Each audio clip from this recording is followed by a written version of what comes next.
Impactors, happy Sunday. Kembali lagi bareng aku Velma di Impactors Online Service. Gimana nih kabarnya kalian selama 1 minggu ini?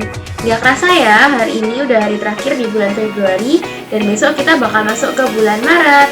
Nah, hari ini kita akan membahas tentang lanjutan dari tema kita minggu lalu, yaitu Healthy Relationship Part 4 tentang Be Real yang akan dibawakan oleh Youth Pastor MDC Jakarta, Kak Jonathan Hartono. Dan untuk kalian yang mau memberi persembahan, kan bisa scan barcode di bawah ini ya. Ingat ya teman-teman, kita memberi bukan karena kita ingin diberkati, tapi karena kita sudah diberkati. Nah, sebelum kita masuk ke firman dan PAW, kita akan berdoa terlebih dahulu ya.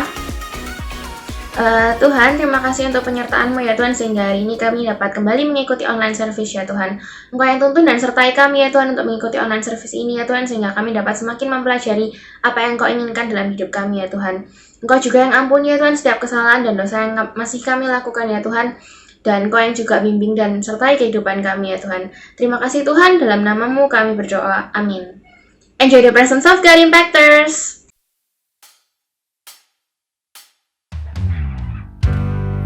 Halo Impactors, happy Sunday. Gak kerasa kita udah cukup masuk di tahun 2021. Di awal tahun kemarin banyak dari kita berharap yang terbaik, tapi mungkin tuh gak sesuai dengan harapan kita semua. Tapi perlu diingat kalau Tuhan sudah buat rencana hidup kita bahkan dari sebelum kita lahir. Dan seperti apa yang Alkitab katakan, kalau pintu sudah dibukakan, gak akan ada yang bisa menutup. Dan kalau mungkin kalian di state di mana kalian mau menjauh sama Tuhan, capek dengan semua hidup kalian, aku mengajak kita semua untuk kembali lagi ke Tuhan. Karena aku sendiri juga pernah di posisi itu. Tapi aku mau ngajak kita semua buat kembali ke Tuhan dan berikan hati kita buat Tuhan, karena kita nggak bisa ngelakuin semuanya sendirian. Cuma Tuhan yang bisa kontrol hidup kita. Dan biarlah hidup kita menjadi berkat untuk orang sekitar kita dan menyenangkan hati Tuhan. Aku mau ngajak kita semua buat nyanyi lagu ini, Suffering Over Us.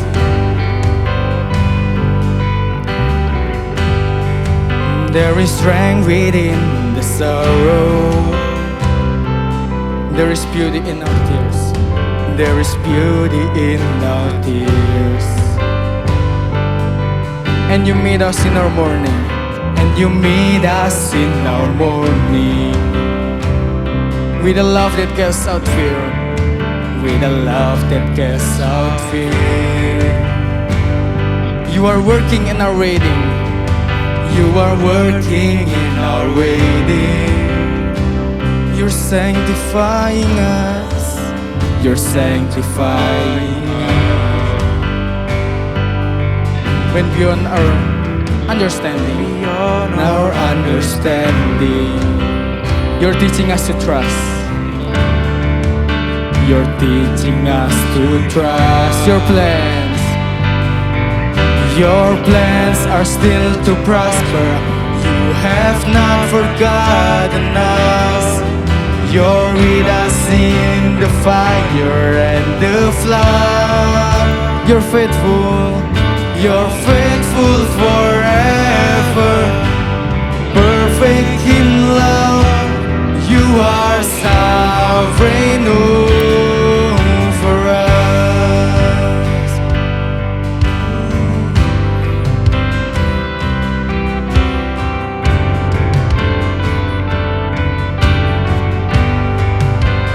You are wisdom unimagined.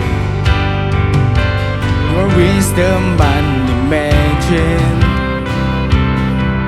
Who could understand your ways?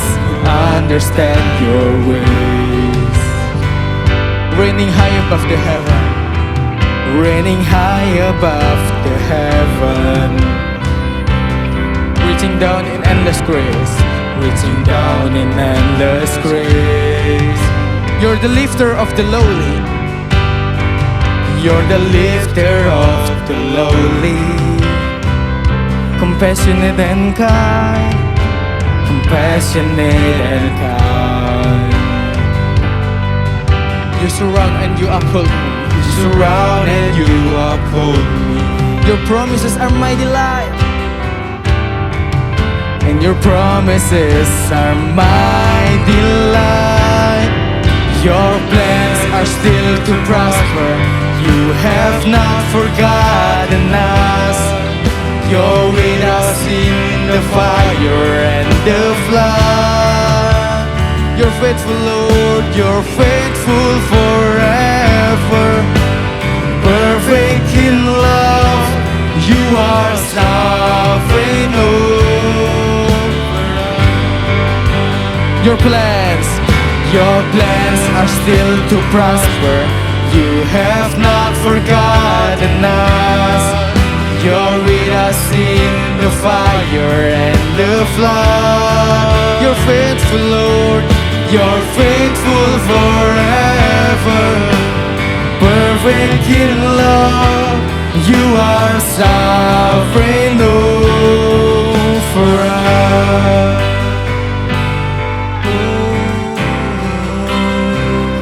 Even what the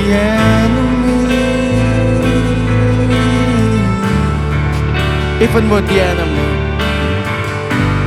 even what the enemy means for evil, you turn it for our good. You turn it for our good and for your glory. Even in the valley, you are faithful. You're working for our good. You're working for our good and for your glory. Even what the enemy means for evil, you turn it for our good. You turn it for our good and for your glory. Even in the valley, you are faithful. You're working for our good. You're working for our good and for your glory. Even what the enemy means for evil, you turn it for our good. You turn it for our good and for your glory. Even in the valley, you are faithful. You're working for our good. You're working for our good and for your glory. Your plans are still to prosper. You have not forgotten us. You're with us in the fire and the flood. You're faithful, Lord. You're faithful forever. Perfect in love, you are sovereign. Oh, your plans are still to prosper. You have not forgotten us. You're with us in the fire and the flood. You're faithful, Lord. You're faithful forever. Perfect in love, you are sovereign over us. You're faithful, Lord. You're faithful forever. Perfect in love, you are sovereign over us. Yes Tuhan, kami tahu Tuhan Kau selalu bersama dengan kami Tuhan.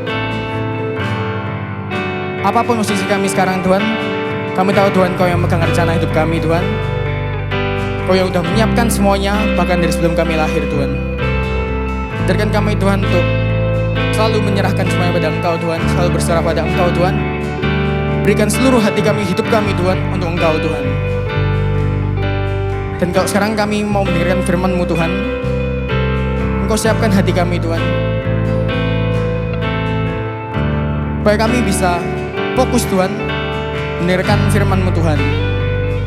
Biarkan apa yang kami dengarkan Tuhan bisa jadi berkat buat kami Tuhan,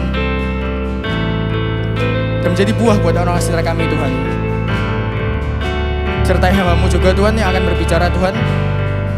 Biarkan semua yang Dia katakan Tuhan, semuanya berasal dari Engkau Tuhan, yang bisa menjadi berkat Tuhan untuk hidup kami Tuhan.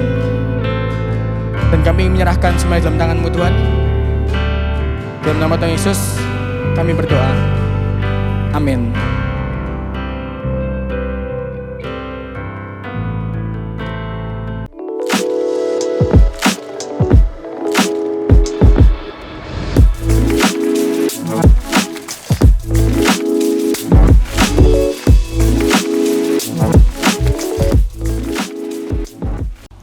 Hai Impactor Surabaya, Happy Sunday. I'm so glad to be here bersama-sama dengan kalian di dalam ibadah hari Minggu ini.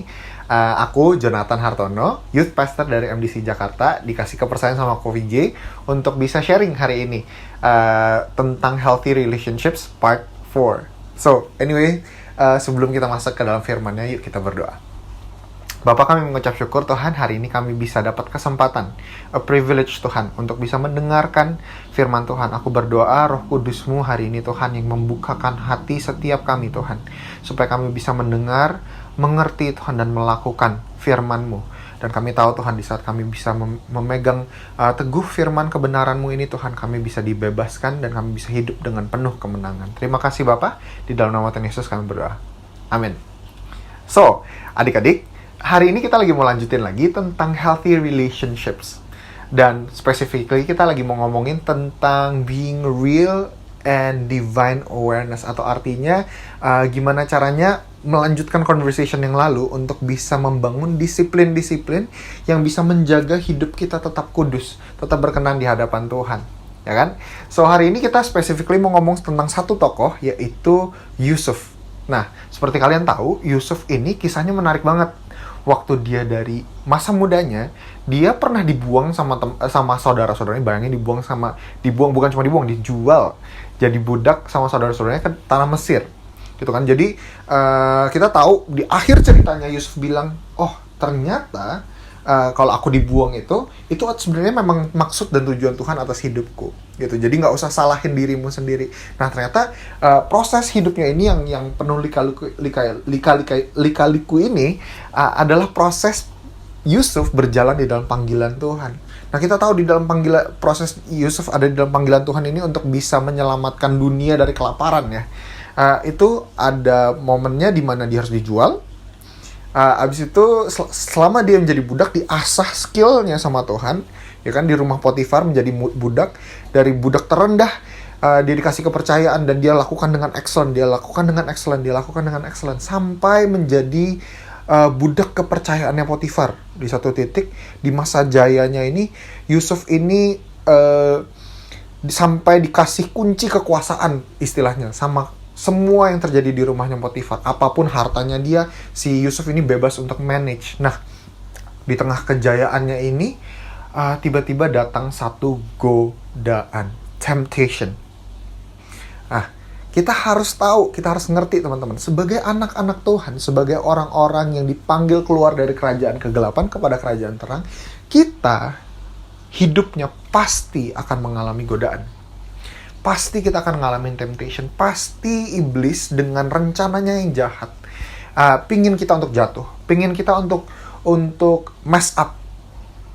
Dan kalau kita nggak bangun disiplin-disiplin kekudusan, atau kita nggak sadar tentang kebenaran ini, kita pasti akan jatuh. Nah, jadi hari ini kita mau belajar nih dari kisahnya si Yusuf ini. Waktu dia tiba-tiba digoda sama si nyonya Potifar ini, gimana caranya sih supaya disiplin-disiplin apa yang dibutuhkan supaya bisa menang seperti Yusuf. Karena kontrari dari si Yusuf, ya kan, perbandingannya adalah ada Daud.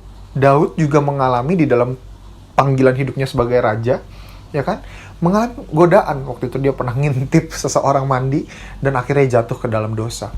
Nah, apa sih bedanya kedua ini? Nah, kita mau belajar hari ini ya teman-teman. So, ada 3 hal yang aku pengen share sama teman-teman, 3 perspektif lah ya, tentang membangun disiplin supaya bisa menjaga kekudusan ini. Aspek pertama yang kita harus perhatikan adalah heart-nya kita, hatinya. Di sini hati itu pusat dari segala keinginan, pusat dari segala hidupnya kita, ya kan? Dimana keinginannya, hatinya kita tuh harusnya seperti apa? Kata Tuhan, kita harus menjaga hatinya kita dengan segala kewaspadaan. Nah, jadi pertama kita akan diskusikan tentang hati. Lalu dari hati nggak cukup cuman pingin doang, tapi kita harus dari hati ditransfer kepada pemikiran kita. Jadi kebenaran firman Tuhan yang udah masuk ke hati harusnya merubah cara pikirnya kita. Ya kan? Jadi ada kebenaran firman Tuhan yang harusnya bisa masuk ke dalam pemikiran-pemikiran kita. Lalu dari pemikiran itu harusnya mengalir lagi menjadi hand. Ya kan? Jadi heart, head, hand. Perbuatan-perbuatan kita. Nah yang pertama, hati. Hatinya gimana sih tentang menjaga kekudusan? Nah buat aku, masalah utama, dan ini kalau nggak di-tackle dari sininya, nggak usah ngomongin yang lain.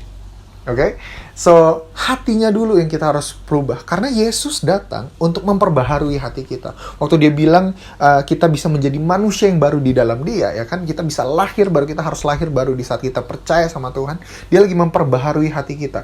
Dari hati yang keras menjadi hati yang lembut. Dari hati yang mati menjadi hati yang hidup. Gitu kan? So hati kita yang harus diperbaharui, dan ini hanya bisa melalui anugerah dari Yesus Kristus, melalui menerima kabar kebaikan Yesus Kristus, yaitu kabar Injil bahwa dia mati untuk kita dan ada kehidupan yang baru yang kita bisa akses melalui dia. Oke? So pertama adalah hati kita yang harus change. Hatinya gimana? Artinya seperti ini. Kita lihat di Kejadian 39 ayat 8 sampai 9 ya. Kita ngelihat hatinya si Yusuf. Dengan bantuanku, tuanku itu tidak lagi mengatur apa yang ada di rumah ini, dan ia telah menyerahkan segala miliknya pada kekuasaanku. Bahkan di rumah ini ia tidak lebih besar kuasanya daripadaku, dan tiada yang tidak diserahkannya kepadaku selain daripada engkau, sebab engkau istrinya. Lalu ayat 9, bagaimanakah mungkin aku melakukan kejahatan yang besar ini dan berbuat dosa terhadap Allah? Teman-teman, perhatiin ini baik-baik. Temptations itu menarik banget. Bohong kalau kita nggak bilang kalau yang namanya godaan itu nggak menarik buat kita. Artinya apa? To a certain degree, kita pasti menginginkannya. Semua temptation. Ya kan? Baik itu dari tahta, harta, atau wanita gitu kan. Kalau buat cowok, buat cewek, cowok-cowok gitu kan, cowok-cowok ganteng, semua ini to a certain degree namanya godaan, itu pasti intriguing banget, pasti kita menginginkannya. Tapi lihat ini, jadi sama juga Yusuf dan Daud, semua itu di dalam kedagingan mereka pasti tergoda. Ada kesempatan untuk mereka bisa jatuh dan menginginkannya, gitu kan. Nah tapi yang menarik di sini, Yusuf di dalam hatinya ada sesuatu fundamentally different. Kenapa? Dia langsung waktu ditawarin, yuk sama Nyonya Potifar, yuk tidur yuk sama tante gitu kan. So, by the way ini tante nggak jelek loh, ini tante cantik gitu kan. So ini godaan yang besar, dan Yusuf bisa aja jatuh. Tapi begitu digoda, dia langsung ngomongnya kemana? Dia melihat anugerah, ya kan? Dengan bantuanku, tuanku itu tidak lagi mengatur apa yang ada di rumah ini, dan ia telah menyerahkan segala miliknya pada kekuasaanku. Jadi dia ngelihat, tuanku ini udah baik sekali sama aku. Aku ini udah menerima kebaikan yang begitu besar dari tuanku. Nah sama teman-teman perspektifnya, seperti Yusuf ini, harusnya perspektif kita adalah, oke, yang ditawarin sama iblis ini menarik. Dan memang aku lemah, dan aku kayaknya memang pingin kalau dari kedaginganku. Tapi ayo step back.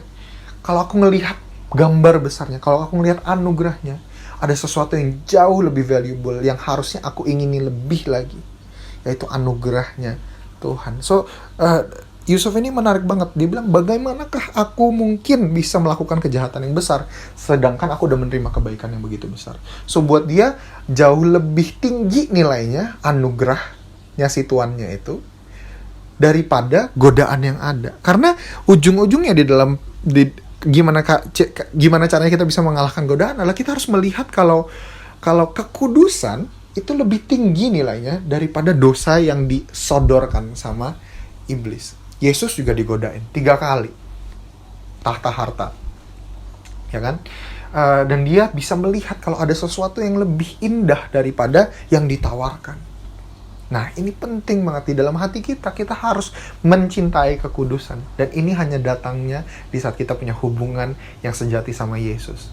Nah, kalau kita nggak punya hubungan sejati sama Yesus, kita pasti diperbudak sama dosa. Pasti kita diperbudak sama kedagingan kita sendiri. Percuma katanya hukum Taurat itu membunuh kita. Dia cuma bisa bikin kita sadar sama dosa kita, tapi nggak bisa buat kita bertobat atau merubah hati kita. hanya di dalam Yesus. So, yang pertama adalah perubahan hati. Yuk make sure kita punya hubungan yang intim sama Tuhan, supaya apa yang Tuhan suka menjadi kesukaan kita. Dan di tengah semua itu, pasti kekudusan menjadi sesuatu yang kita lihat sebagai indah dan kita ingini di dalam kehidupan kita. So, that's the heart. Oke? Now, next. Kita tahu ya hatinya. Kita harusnya mencintai kekudusan. Tapi, katanya, hati itu licik. So, nggak selalu kita bisa karena kita cinta kekudusan dan punya hubungan sama Tuhan, artinya kita kuat melawan godaan. Kalau sampai kita berpikir seperti itu, kita bodoh. Kita harus mengerti kebenaran. Oke? Dan kebenaran berkata seperti ini. Seperti ada tertulis di ini Roma 3 ayat 10-11, tidak ada orang yang benar, seorang pun tidak. Tidak ada seorang pun yang berakal budi, tidak ada seorang pun yang mencari Allah. Artinya apa? Di dalam nature-nya kita, selama kita ada di bumi ini dan ada hidup di dalam daging ini, magnetnya kita adalah untuk tidak mencari Tuhan. Ada momen-momen di kehidupan kita akan lemah. Ada momen-momen di kehidupan kita, entah kejadian apa yang terjadi, ya kan, di mana kita nggak punya kacamata yang benar terhadap kehidupan. Dan di saat itulah iblis akan menyerang. Believe me, dia akan menyerang. Dan di momen-momen itulah, kalau kita nggak membangun disiplin, kita berbahaya. So, nomor satu yang kita harus kenal adalah kita harus mengakui kalau kita ini manusia lemah dan berdosa. Seberapapun sucinya kamu hari ini, seberapapun sucinya kelihatannya kamu hari ini di gereja, atau reputasimu sebaik apapun, kamu lemah. Suatu hari nanti kamu akan lemah dan kamu pasti bisa jatuh. Itu kebenarannya. Oke? So, that's number one. So, number two, kita harus meresponi kebenaran ini bukan dengan, oh, ya udahlah, bakal jatuh anyway. Nggak kayak gitu ya. We just have to be real, ya kan? Yohanes 8 ayat 31-32 bilang kayak gini. Maka katanya kepada orang-orang Yahudi yang percaya kepadanya, jikalau kamu tetap dalam firman-Ku, kamu benar-benar adalah murid-Ku. Dan kamu akan mengetahui kebenaran, dan kebenaran itu akan memerdekakan kamu. So this is why it's important to be real, untuk mengakui kelemahan kita dan mengerti juga. Nextnya, selain kita adalah lemah dan kita berdosa yang gampang jatuh, kita ini ada di dalam peperangan rohani. Firman Tuhan berkata kalau peperangan kita itu bukan melawan darah dan daging, tapi dengan penguasa-penguasa di udara atau roh-roh yang jahat. Oke? So teman-teman, kita harus sadar kalau kita ini ada di dalam peperangan. Sebagai anak-anak Tuhan, kita ada di kubu yang menang, tapi kita ada di dalam peperangan. Dan iblis akan terus mencoba untuk menjatuhkan kamu, menjauhkan kamu dari panggilan hidupmu dan potensimu. Karena ini yang bahaya, teman-teman. Anggaplah sudah bergumul di dalam dosa. Dan aku tahu ini semua orang pasti ada bergumul sama kelemahannya masing-masing. Dan let's be real. Ayo, kita hari ini real aja. Iya, aku kecanduan sama dosa-dosa tertentu. Mungkin hari ini kamu ngerasa, iya, aku selalu pemarah. Aku selalu berontak sama orang tuaku. Apapun itu. Be real. Penting sekali untuk be real. Iblis pingin kamu jatuh. Nah, kemungkinan besar kalau kita udah ada di dalam habit dosa, untuk keluar darinya kan susah.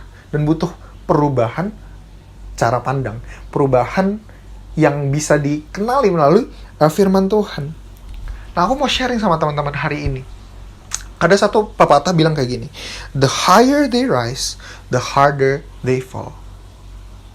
Mungkin teman-teman bingung sampai saat ini, kok gua dosa selama ini biasa-biasa aja? Gak ada konsekuensi yang gimana amat, kok gak pernah ketahuan kok. Bahkan aku diberkati kok hidupnya. Oh, believe me. Itu jangan-jangan strategi utama dari iblis. Katanya, the higher they rise, the harder they fall.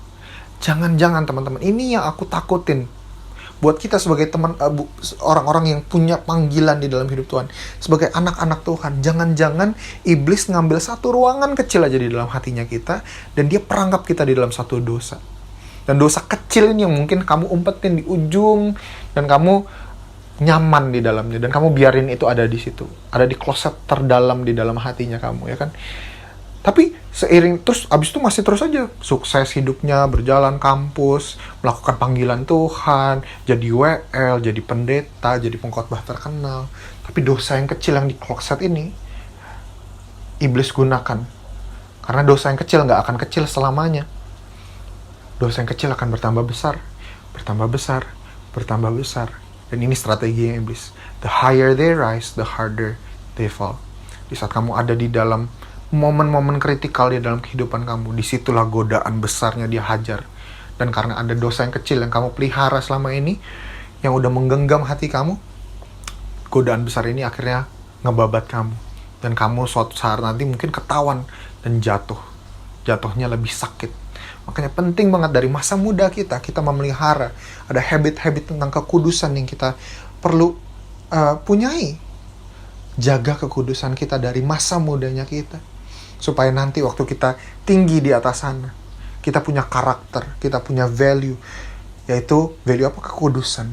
Yang akan uphold kita. Nggak ada yang bisa menjatuhkan kita. Nggak ada godaan yang bisa menjatuhkan kita. Di saat kita punya habit-habit dan kita memelihara kekudusan kita. Amin. So, teman-teman, dosa konsekuensinya mungkin nggak akan ketahuan kamu. Hari ini mungkin kamu bisa melakukannya terus dan kamu nggak ngerasa ada konsekuensinya.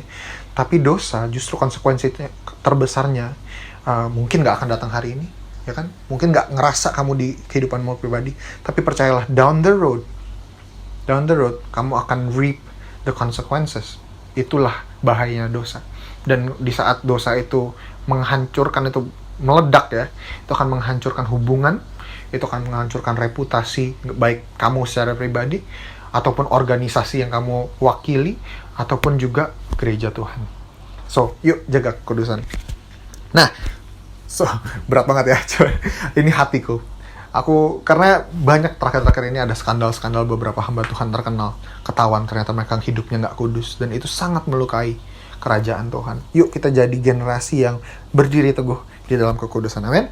So, terakhir dari head, ya kan kita ngerti sekarang game plan-nya iblis itu seperti itu. Ternyata kita lemah, ternyata kita ini. Nah, gimana nih action plan-nya gimana? Ya kan? Gak bisa cuma pasrah-pasrah aja, gak bisa cuma gitu-gitu aja.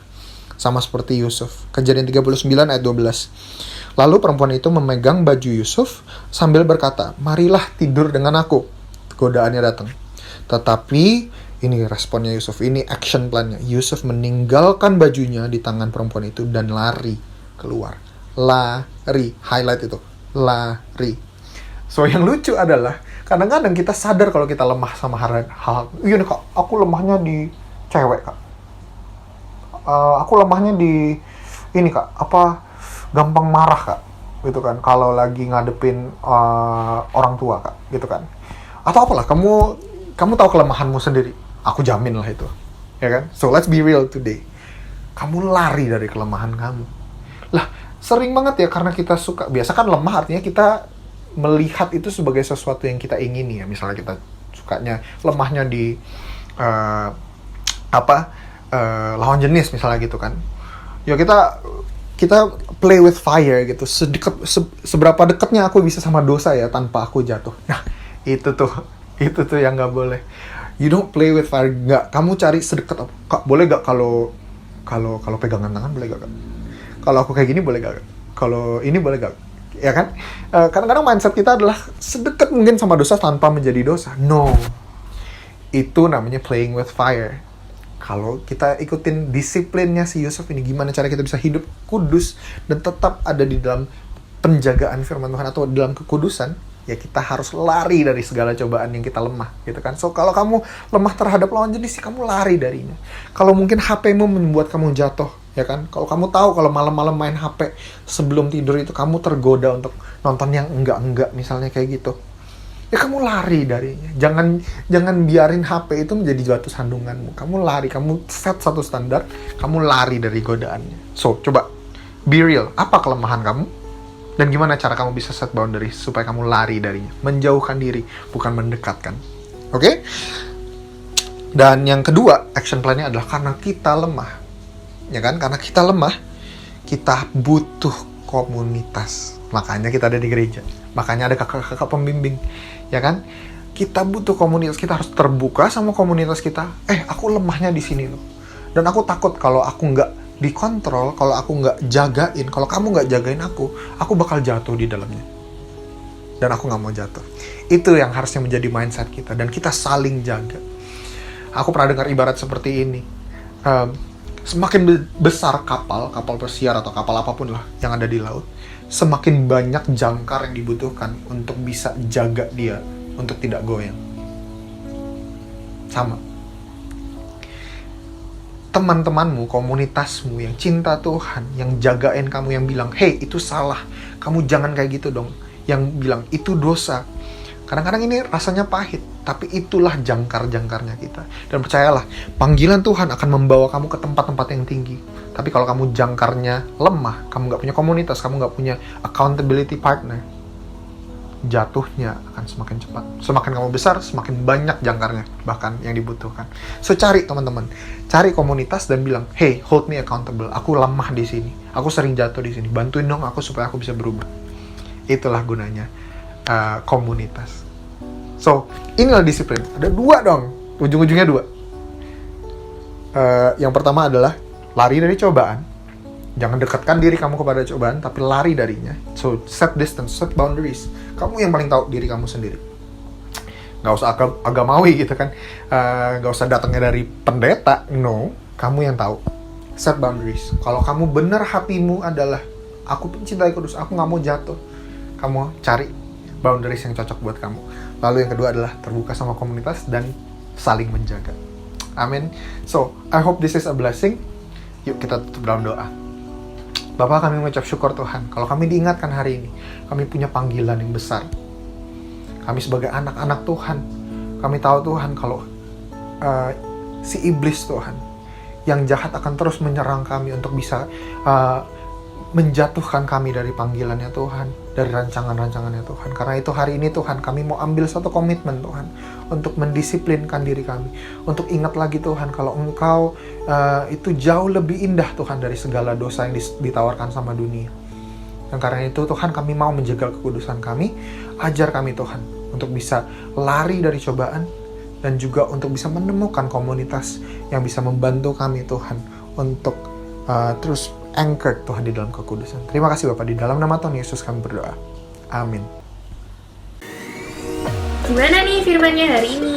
Keren dan memberkati banget kan? Buat kalian yang merasa terberkati, kalian bisa share ya apa yang kalian dapat di Instagram dan tag ke Instagramnya @impactorsmdc. Jangan lupa juga buat follow Instagramnya @impactorsmdc biar kalian nggak ketinggalan info-info menarik tentang firman Tuhan ya. Setelah ibadah ini, juga jangan lupa untuk kontak sama kakak-kakak leadersnya. Kakak-kakak leadersnya diajakin buat kontak ya. Segitu aja Sunday service kita hari ini. Dan tetap jaga kesehatan, stay safe semuanya, dan see you next week. Bye-bye!